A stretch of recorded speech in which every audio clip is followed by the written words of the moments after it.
오늘 성경 말씀 로마서 12장 1절부터 3절까지 말씀은 우리가 로마서에 있는 말씀들 중에서도 아주 매우 널리 알려져 있고 우리도 자주 들어본 말씀 중에 하나일 것입니다. 어찌 보면 로마서를 관통하는 수많은 말씀들이 있습니다. 로마서 8장의 말씀에 보면 이제는 더 이상 우리 예수 그리스도 안에 있는 우리는 누구도 정죄받을 수 없다라는 말씀과 함께 이 로마서 12장에 나와 있는 말씀, 그러니까 우리의 몸을 하나님이 기뻐하시는 거룩한 산제사로 드려라 라고 하는 이 말씀은 로마서를 가장 대표하는 말씀이다라고 우리가 알 수 있습니다. 우리 이 로마서 12장 1절부터 3절까지의 말씀 하나하나를 우리가 어떻게 이해하고 또 그 말씀을 우리가 우리의 삶 속에서 어떻게 지켜내야 하는가에 대해서 오늘 여러분들에게 전하고자 합니다. 로마서 12장 1절 이 편지에서 처음 이렇게 시작을 합니다. 너희의 몸을 하나님이 기뻐하시는 거룩한 산 제물로 드려라. 이는 너희가 드릴 영적 예배니라 라고 이야기를 하고 있습니다. 우리의 몸을 하나님께서 기뻐하시는 거룩한 산 제사로 드린다라는 말이 되게 멋지고 웅장한 말인 것 같기는 한데 과연 이 말이 무슨 뜻일까? 사실 이 말씀을 이해하기 위해서는 성전이 있었던 시기에 어떻게 예배를 드렸는가에 대해서 우리가 알고 있어야 합니다.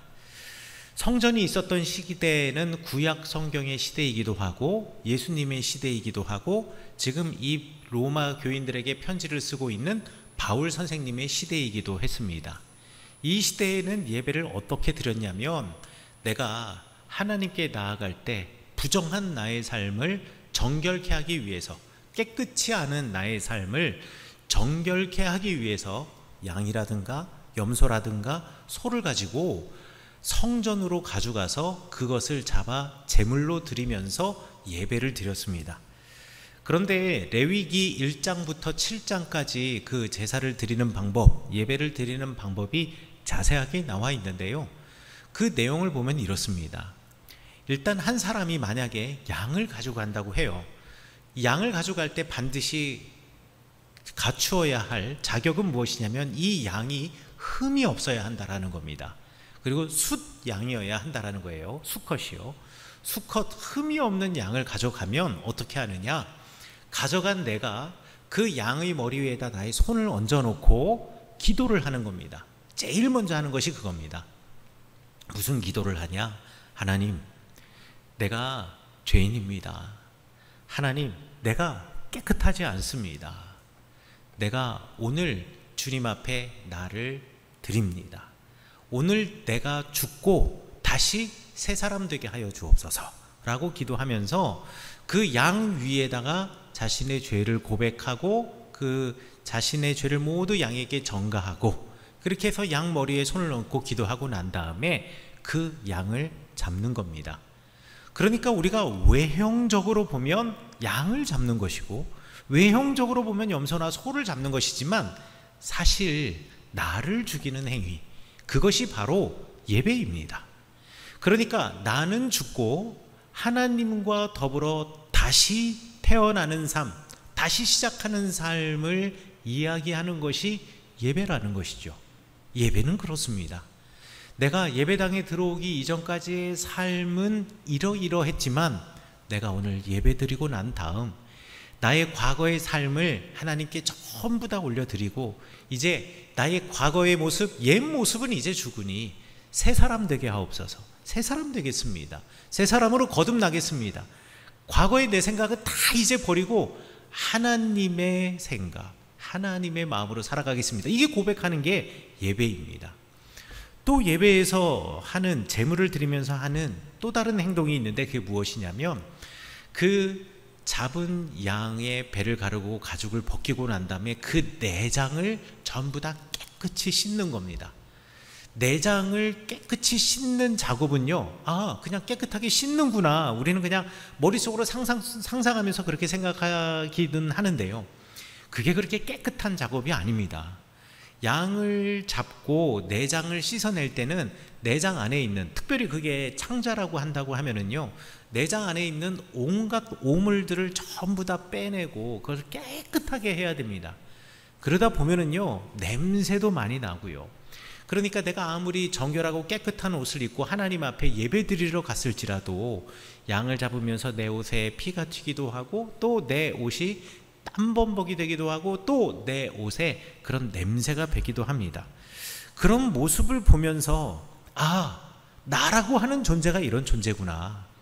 양을 가지고 왔는데 그 양은 흠이 없는 깨끗한 하얀 양이거든요.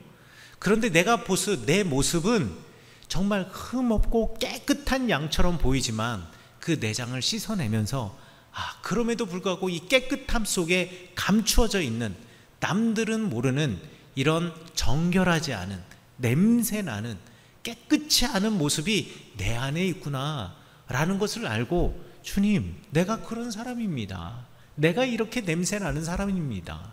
내가 이렇게 깨끗치 않은 사람입니다. 그러니 더욱 하나님이 필요합니다 라고 고백하고 나를 바꾸어내는 것이 예배입니다.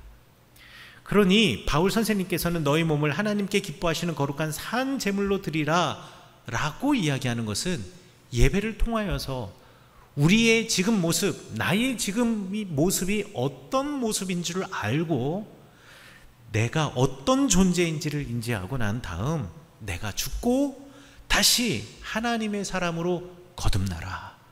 내가 누구인지 직시하고, 그리고 내가 안 되니 하나님이 하십니다. 하나님이 바꾸어 주옵소서. 그 앞에 매달려라 라고 이야기를 하시는 것이 바로 너희 몸을 하나님께서 기뻐하시는 거룩한 산 제물로 드리라 라고 하는 바울 선생님의 명령이시자 또 로마 교인들을 향한 권면입니다. 사랑하는 성원교회 성도 여러분, 여러분들도 여러분의 몸을 하나님이 기뻐하시는 거룩한 산 제물로 드리시고, 예배 시간에 말씀을 통하여서 또 매 순간순간 여러분이 성경 말씀을 읽으실 때마다 그 말씀을 통해서 정말 괜찮아 보이는 나, 그냥 다른 사람이 보기에는 그냥 다른 사람과 별다른 없는 평범한 나, 어떤 면에서는 누구로부터 늘 존중받고 칭찬받는 나, 그러나 내 원래의 모습은, 내 마음속 깊은 곳에는 이런 것이 있구나. 그래서 내가 바뀌어져야 하겠구나 늘 기억하시며, 오늘 내가 죽고 오늘 예수 그리스도 하나님과 함께 매일매일 거듭나시는 여러분 예배자 되시기를 간절히 축원합니다. 자, 이렇게 새롭게 태어난 사람은 그러면 어떻게 살아야 하겠습니까? 그리고 무엇을 기준으로 살아야 하겠습니까? 하나님의 뜻이 무엇인지, 또 무엇이 선하고 하나님의 마음에 드는 것인지, 온전한 사람이 어떻게 살아가야 할 것인지를 알고자 한다면 우리가 과연 어떻게 해야 할까요? 이것에 대해서 대답을 해주시는 본문이 바로 로마서 12장 2절의 말씀입니다. 12장 2절에서 바울 선생님은 이렇게 말씀하셨습니다. 너희는 이 세대를 본받지 말고 오직 마음을 새롭게 함으로 변화를 받아서 하나님의 선하시고 기뻐하시고 온전한 뜻이 무엇인지를 분별하도록 하여라. 이것을 이제 우리말 성경에서는 조금 더 쉬운 말로, 그리고 원어에 나와 있는 말을 어감을 최대한 다시 살려서 번역을 했는데 이렇게 했습니다. 이 세대의 흐름에 자신을 맞추지 말고 생각을 확 새롭게 해서 달라지십시오. 그리하여 하나님의 뜻이 무엇인지, 곧 무엇이 선하고 하나님의 마음에 들고 완전한 것인지를 검증하여 밝혀내십시오. 제가 이스라엘 있을 때 방학 때마다 이제 성지 순례 오시는 분들을 안내했었거든요. 지금은 위험해서 이스라엘을 많이 못 가고 또 이집트도 사람들이 많이 가지 못하지만, 예전에 성지 순례 오시는 분들은 항상 이집트를 거쳐서 그리고 이스라엘로, 또는 이집트를 거쳐서 요르단을 거쳐서 이스라엘로, 뭐 이런 식으로 성지 순례를 많이 오셨습니다. 그런데요, 제가 그날은 이집트와 이스라엘의 국경이 있는 홍해 바다에 에일랏이라고 하는 도시에 가서 이제 이스라엘 땅으로 들어오시는 이제 한국 성지순례 팀, 그러니까 교회를 만나게 되었어요. 그렇게 만나고 오후에 만나고 이제 곧바로 버스로 한 4시간 가까이 내달려서 이제 사해바다 남쪽 끝에 있는 아라드라고 하는 작은 도시까지 그냥 뭐 다른 거 없이 버스만 타고 쭉 이제 올라와야 되거든요. 그런데 그 올라오는 길에 뭐 경치라고 할 것이 없습니다. 왜냐하면 올라오는 길이 네게브 또는 아라바라고 불리는 그냥 광야예요. 그냥 평평한 광야이고, 그리고 그 광야의 길을 남쪽에서 북쪽으로 계속 올라가는 겁니다. 뭐 엄청난 오르막길 내리막길 이런 것도 없어요. 그냥 광야를 쭉 내달리니까 사람들이 대부분 요 시간에는 잠을 잡니다. 그런데 주무시는 분은 주무시는 분이고, 그래도 이 네게브 광야나 아라바 광야가 성경에 나와 있는 광야이기 때문에 올라가면서 이제 사람들 주무시기 전까지 설명은 해드려야 될 거 아니에요. 그래가지고 제가 설명을 해드리는데, 남쪽에서 북쪽으로 올라오니까, 그러니까 동쪽 차를 타고 버스를 타고 가면 오른쪽으로 이렇게 광야의 평지로 높은 산이 보입니다. 이 높은 산은 사실 이스라엘은 아니고 요르단 땅이에요. 근데 요르단 땅과 이스라엘 땅의 경계가 되는 이제 골짜기 광야를 따라서 남쪽에서 북쪽으로 올라가는데, 그 광야를 개간해서 이스라엘 사람들이 저렇게 종려나무 농장을 쫙 만들어 놓은 너머로 저렇게 시커멓게 보이는 돌산이 보입니다. 그래서 제가 그 돌산을 보면서 뭐라고 말씀드렸냐면, 저기가 성경에 나와 있는 에돔 땅입니다. 에돔은 불다라고 하는 뜻인데, 저 산이 지금은 저렇게 보여도 해질 무렵 빛을 반사하고 빛의 각도에 따라서 산이 붉게 보이기도 해요. 이렇게 이제 설명을 드렸어요. 사람들이 보면서 저 돌산이 에돔이구나, 뭐 이렇게 사람들이 생각하면서 이 버스 안에 앉아 있었겠죠. 그런데 한 분 여자 권사님께서 어쩜 저렇게 산이 불타는 듯이 붉을 수가 있어요, 그러는 거예요. 아니 산은 시커먼데 지금 그분은 저 산이 불타는 것처럼 붉다라는 거예요.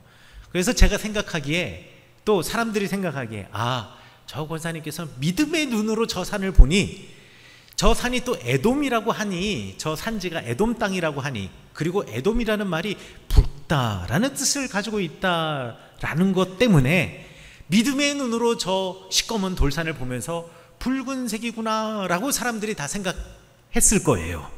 근데 제가 설명을 할 때 버스를 타고 앞에 앉아가지고 앞을 보면서 설명을 한 게 아니라, 그때 제가 일어나서 뒤를 돌아다보고, 그러니까 사람들은 다 이렇게 여러분들이 저를 보는 것처럼, 그리고 제가 여러분을 바라보는 것처럼 사람들을 보면서 설명을 했고, 버스는 지금 이쪽으로 가고 있는 겁니다.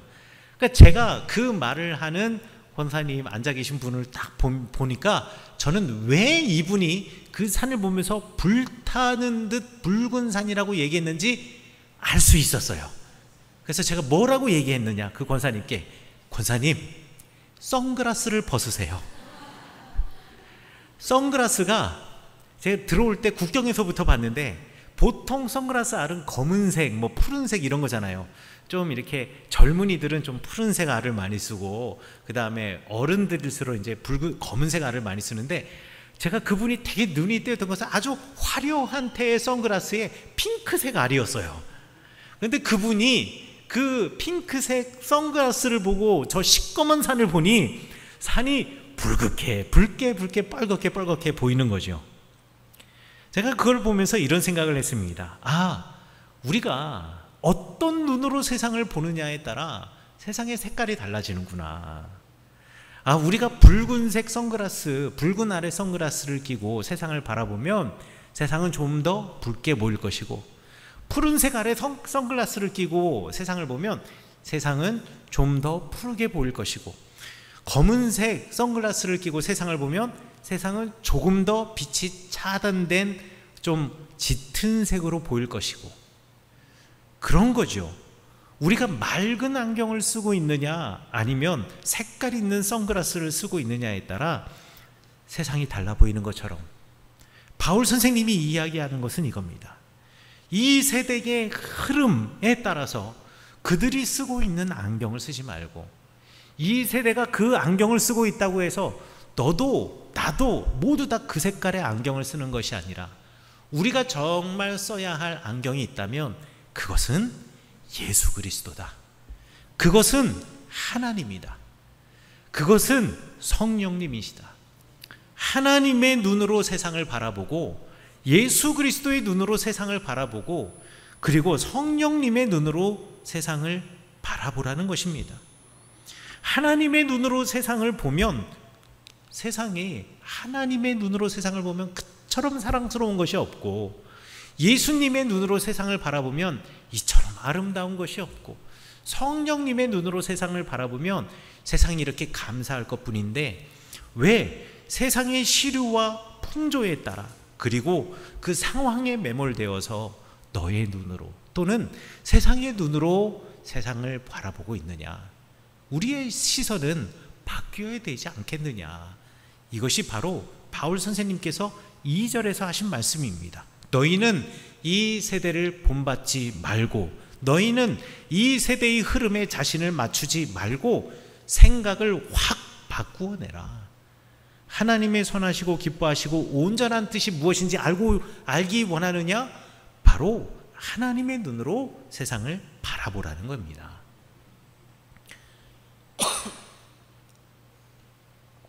여러분들이 잘 아시는 다윗 왕이 있습니다. 다윗의 시대 때, 다윗이 왕이 되기 이전에 다윗의 시대 때 왕은 누구였냐면 사울이었습니다. 지금 사울 왕의 시대에 다윗이 태어나서 살아가고 있는데요, 그런데 하나님 보시기에 사울이 하나님의 말씀을 전혀 따르지 않는 겁니다. 그래서 하나님께서 사울을 왕으로 세우신 것을 크게 후회하시고, 그때 당시의 예언자인 사무엘에게 무엇이라고 명령하냐면, 내 마음이 사울에서 떠났으니 이제 내가 새로운 왕을 세우겠다. 그 새로운 왕으로 나는 다윗이라고 하는 사람을 세우려고 한다 라고 해서요, 사무엘을 다윗의 고향이 있는 유다 땅 베들레헴으로 보냅니다. 그리고 베들레헴에서 이새라고 하는 사람의 집을 찾아가게 하시고요, 이새에게 아들들을 불러오라고 해요. 그래서 아들들을 쭉 불러온 가운데 다윗을 다음 왕으로 선택하십니다. 그래서 다윗의 머리 위에 사울이 기름을 붓죠. 기름을 붓는다라는 것은 그를 왕으로 이제 인정하겠다라는 뜻입니다. 이 사실을 사울은 알고 있었습니다. 나중에 알게 되었죠. 그러니 사울의 입장에서는 다윗을 살려두고 싶지 않았겠지요. 그래서 사울은 다윗을 호시탐탐 죽이려고 했고, 죽일 구실을 찾으려고 했었습니다. 그래서 더 이상 이 이스라엘 땅, 사울이 왕으로 있는 이스라엘 땅에서는 살 수 없겠다 싶어서 도망을 갑니다. 어디로 도망을 가냐? 이스라엘의 적인 블레셋 사람의 땅으로 도망을 갑니다. 그런데 이게 정말 아이러니합니다. 왜 그러냐면요, 다윗이 지금 사무엘로부터 어린 다윗이 기름 부음을 받은 다음, 그 다음에 어떤 이야기가 성경에 나오냐면 곧바로 전쟁이 일어나는 이야기가 나오는데, 이스라엘과 블레셋이 서로 전쟁을 하는 겁니다. 지금 사울 왕은요, 다윗에 비해서 진짜 용사 중에 용사였습니다. 다른 사람들, 이스라엘 사람들의 평균 신장보다 머리 하나가 더 큰 사람이었다라고 이야기를 하고 있고요, 용모도 아주 준수하여서 잘생긴 사람이었다라고 합니다. 그리고 용사 중에 용사였습니다. 그런데 다윗은 그렇지 않았어요. 소년이었고, 어린 미소년이었고, 얼굴이 그렇게 잘생겼는지는 모르겠지만 성경에 다윗의 얼굴이 아름다웠다 뭐 이런 얘기는 특별히 없는 거 봐서는 사울에 비해서는 얼굴도 약간은 조금 딸렸던 것 같아요. 그런데 블레셋과 서로 이스라엘이 진을 치고 서로 마주보고 이제 전쟁을 앞두고 있는 상황에서 블레셋의 가장 대표적인 용사인 골리앗이라고 하는 사람이 나와서 지금 싸움을 걸고 둘이 대치하고 있는 상황에서 이스라엘 사람들은 전부 다 벌벌벌 떨고 이 전쟁에서 승리할 수 없을 거라고 실망하고 있을 때, 다윗은 비록 키가 작은 어린 소년이고 전쟁에 나갈 수 없는, 그러니까 20세도 되지 않은 청소년에 불과했지만, 그럼에도 불구하고 하나님의 이름으로 그 전쟁에 나가서 사울도 할 수 없었던, 그리고 이스라엘 땅에 어떤 장수도 할 수 없었던 그 블레셋의 장군 골리앗을 무너뜨렸습니다. 그리고 그를 죽였습니다. 그런데 그 다윗이, 블레셋과 싸워서 승리했던 다윗, 그리고 사울은 천천히고 다윗은 만만이다, 사울도 많은 사람들을 전쟁에 나가서 이긴 용사이지만 그보다도 더 뛰어난 용사가 바로 다윗이다 라고 말하고, 그 다윗이 죽였던 그 수많은 적군이 블레셋 사람임에도 불구하고 다윗이 도망갈 곳이 이스라엘 땅에 없어서 블레셋으로 도망가게 되었다. 이게 얼마나 아이러니입니까? 그 중에서도요, 사무엘상 21장에 보면 블레셋의 가드라고 하는 도시로 도망갔다라고 얘기합니다. 그런데 이 블레셋의 가드라고 하는 도시가 더 충격적입니다. 왜냐면은요, 다윗이 죽였던 그 블레셋의 장군 골리앗의 고향이 가드이거든요. 그러니까 이제 다윗이 갈 곳이라고는 적의 땅, 그 적의 땅 중에서도 정말 내 목숨이 담보되지 않는 땅밖에는 다윗에게 없었다라는 것을 성경이 말하고자 하는 거지요. 가드로 도망을 갔거든요. 가드 사람들이 다윗을 팔 벌려 환영했을까요? 아니면 다윗을 싫어했을까요? 당연히 싫어했겠죠. 가드 왕은 이렇게 생각했을 수 있겠습니다. 아, 다윗이라고 하는 사람이 이스라엘의 가장 대표적인 용사이고 심지어는 우리 블레셋도 이겼던 용사인데, 그가 이제 사울을 떠나서 블레셋 땅으로 망명을 왔고 그것도 내 도시에 왔으니, 야, 이게 내가 얼마나 위대한 왕인가를 이거를 통해서 내가 선전할 수 있겠구나. 그리고 다윗을 잘 구슬려서 우리 군인을 이끄는 지도자로 세워서 이스라엘과 전쟁하게 하면 우리가 승리할 수 있겠구나, 뭐 이런 기대를 가지고 가드 왕이 다윗을 받아들였는지는 모르겠지만, 여러분, 그 마을에는요, 그 도시에는 골리앗의 가족들이 살고 있습니다. 그리고 골리앗의 친척들이 살고 있습니다. 그리고 골리앗의 이웃 사촌들이 살고 있어요. 이 사람들이 다윗을 좋아했을 리가 없지 않겠습니까? 그러니 다윗을 죽이려고 하는 사람들이 그냥 어떻게든 고투리를 잡아서 다윗을 죽이려고 했을 겁니다. 그러니 다윗은요, 밤에 잠을 잘래도 잠을 못 잤을 거예요.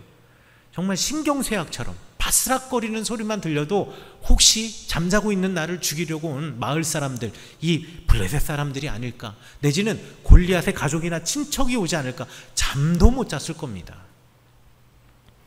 그 마음이 시편 56편에 그대로 담겨 있습니다.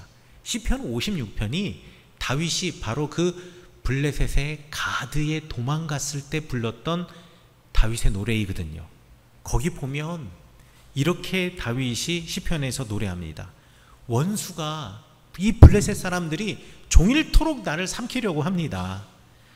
사람들이 내가 무슨 말을 하면 그 말을 곡해합니다. 그리고 그 말로 꼬투리를 잡습니다. 그리고 그걸로 나를 비난합니다. 그리고 사람들은 내 삶을 숨막힐 듯 내 일거수일투족을 지켜봅니다. 혹시라도 꼬투리 잡을 게 있을까? 그리고 나를 항상 의심하는 눈으로 일거수일투족을 계속 지켜보고 있습니다. 그래서 너무나 무섭습니다. 그래서 눈물이 마르지 않습니다. 하나님, 내가 어찌합니까? 내가 어찌합니까? 이게 시편 56편의 전반부의 다윗의 노래입니다. 그런데요, 시편 56편의 후반부로 가면 갑자기 노래가 달라집니다. 앞에는 어떻게 합니까? 어떻게 합니까? 라고 말하면서 갑자기 뒤로 가면 하나님을 찬양하는 노래로 바뀌어집니다. 도대체 무엇이 다윗을 이렇게 만들었을까요? 저는 사무엘상 21장, 그러니까 다윗이 그 블레셋의 가드 지역에 도망친 이야기 속에서 아마 이것 때문이 아니었을까 찾아냈던 단서가 있었습니다. 그게 무엇이냐면 블레셋 사람, 그 가드 사람들이 왕에게 다윗을 비난할 때 쓴 말이었습니다. 블레셋 사람들이 뭐라 그랬냐면요, 그 왕에게, 가드의 왕에게, 왕이시여, 이건 말이 안 되는 행동입니다. 왕의 판단은 말이 안 됩니다. 이스라엘 사람들이 지금도 뭐라고 노래 부릅니까? 사울은 천천히 이르되 다윗은 만만이다 라고 노래 부르지 않습니까? 우리의 적국 이스라엘의 사울 왕이 우리와 싸워서 우리 많은 백성들, 군인들을 죽였는데 그 수도 많은데, 그런데 다윗은 더 많이 죽인 장수라고 노래하는 그들이 칭송하며 그들이 노래하는 사람이 바로 이 다윗 아닙니까? 이 다윗은 우리에게 원수 중에 원수고 죽여 마땅한 사람 아닙니까? 라고 블레셋 사람들이 다윗을 고발하는 말, 다윗이 죽어야 할, 다윗을 죽여야 할 이유를 사울이 죽인 자는 천천히요 다윗은 만만이로다 라는 그 노래로 지금 다윗을 고발하고 있는데, 같은 시간에 같은 장소에서 같은 이야기를 들은 다윗은 그 블레셋 사람들의 말을 들으면서 아, 맞아, 내가 그런 사람이지. 내가 지금은 사울로부터 피해서 도망을 와가지고 쫓기는 도망자의 신세, 그리고 내 목숨이 어떻게 될지 조마조마하면서 잠도 못 자는 인생이지만, 하나님은 힘도 없고 전쟁의 능력도 없는 나를 용사로 삼으셔서 골리앗을 쓰러뜨린 하나님, 그 하나님이 쓰신 사람이 바로 나지. 그리고 내 곁에는 그 하나님이 계시지. 고발하는 말 속에서 하나님을 만났던 겁니다. 그동안 다윗의 시각은 오로지 내가 처해 있는 상황에 머물렀는데, 그때 골리앗을 무너뜨릴 때 내 시선이 상황에 머물지 않고 하나님을 보았을 때 골리앗을 이겼던 것처럼, 오늘 내가 당하고 있는 이 고난, 내가 오늘 겪고 있는 이 두려움, 내가 오늘 가지고 있는 이 감정, 여기에, 이 상황에 내가 휩쓸리지 않고 나의 시선을 하나님으로 바꾸어내면, 나의 시각을 하나님의 시각으로 바꾸어내면 오늘 이 순간도 내가 이겨내고 버텨낼 수 있고, 아니 오히려 이 순간이 역전이 되어서 내가 살 수 있지. 다윗을 고발하는 그 말, 사울이 죽인 자는 천천히요 다윗은 만만이라는 그 노래 속에서 하나님을 만났던 겁니다. 시각이 바뀌어지고 시선이 바뀌어지니 다윗의 노래가 바뀌어질 수밖에요. 그래서 그 앞에서는 주님, 원수가 나를 종일 삼키려고 합니다. 사람들이 내 말을 오해하고 곡해합니다. 일부러 바꿉니다. 숨 막힐 듯이 내 일거수일투족을 지켜봅니다. 내가 너무 무섭습니다. 눈물이 마르지 않습니다. 라고 노래하던 다윗이 이렇게 노래를 바꿉니다. 그래서 사람이 나를 어찌하겠습니까? 그런데 사람들이 나를 어찌하겠습니까? 사람들이 나를 그렇게 대하지만 사람들이 감히 나를 어찌하겠습니까? 나는 하나님과 함께 있지 않습니까? 하나님이 나와 함께 계시지 않습니까? 하나님이 나를 부르시지 않으셨습니까? 바울 선생님께서는요, 아마도 이런 다윗의 마음을 아셨을까요? 그래서 12장 3절 로마서 본문 말씀에서 이렇게 말합니다. 우리의 믿음을 기준 삼아 이 땅을 바라볼 때 슬기롭게 생각하십시오. 믿음의 분량대로 지혜롭게 생각하라라는 말이 그겁니다. 믿음을 기준 삼아, 우리 하나님을 기준 삼아 이 땅에서 내게 벌어지는 모든 일들, 내가 경험하는 모든 것들 슬기롭게 지혜롭게 생각하십시오. 우리가 어떤 눈으로 세상을 바라보는가, 이건 너무나 중요합니다. 우리가 어떤 눈으로 세상을 바라보는가에 따라서 세상은 더 이상 살 수 없는 곳이 될 수도 있고, 세상은 아름다운 곳이 될 수도 있습니다. 세상은 내가 넘을 수 없는 산과 파도로 꽉 둘려쳐 있는 숨막힌 공간이 될 수도 있고, 내가 어떤 시선을 가지고 있느냐에 따라 산 위에 올라가 정상 위에서 세상을 내려다보는 그 눈을 가질 수도 있게 되는 것입니다. 우리는 어디에서 무엇을 보든 우리의 눈으로, 그리고 우리가 끼고 있는 안경으로 세상을 보게 되는데, 그 안경이 예수 그리스도, 그 안경이 하나님이 되어야 합니다. 그 안경이 성령님이 되어야 한다는 것을 여러분 잊지 마시기 바라겠습니다. 하나님의 눈으로 세상을 보면 두려울 것이 없습니다. 왜요? 세상은 하나님이 창조하신 피조물일 뿐이기 때문에요. 예수님의 눈으로 보면 세상에 사랑하지 않을 사람이 없습니다. 왜요? 예수님은 나 같은 사람, 그리고 그들을 위해 십자가에 달려 죽으신 분이시니까요. 성령님의 눈으로 보면 모두가 주님의 말씀을 전해야 할 사람이고, 모두가 하나님의 말씀 예수 그리스도의 복음으로 변화받아서 하늘의 열매, 하늘을 향해 걸어갈 사람들입니다. 그러니 우리가 어떤 눈으로 세상을 바라보느냐에 따라 세상은 검은색이 될 수도 있고 세상은 밝은 빛이 될 수도 있는데, 우리가 끼어야 할 안경, 우리가 보아야 할 세계관, 가치관, 시각은 하나님, 예수 그리스도, 우리 성령님이 되어야 한다는 것을 여러분 잊지 마시기 바라겠습니다. 제가 여러분에게 꼭 부탁하고 싶은 게 하나 있습니다. 요즘 사람들이 세상을 바라보는 안경이 무엇일까 제가 생각해 봤거든요. 보니까 정답이 금방 나오더라고요. 요즘 사람들은 세상을 바라보는 시각, 가치관, 기준이 뭐냐? 여러분들이 보시는 유튜브입니다. 유튜브 좀 그만 보십시오.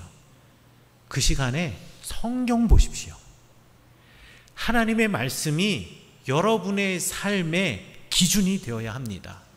유튜브에서 전해주는 그 정보와 그 기준, 가치관이 아니라 여러분이 읽으시는 말씀, 그리고 여러분의 삶 속에서 역사하신 그 하나님, 그게 여러분의 삶의 가치관, 세계관이 되어야 한다는 것 여러분 잊지 마시기 바라겠습니다.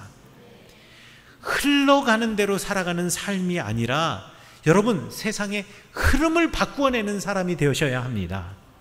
오늘 성경 말씀처럼 바울 선생님께서 말씀하셨던 것처럼 이 세상의, 이 세대의 흐름에 나를 맞추려고 하지 말고 하나님의 말씀으로 세상이 흘러가는 물줄기를 바꾸어내시는 여러분 되시기를 간절히 축원합니다.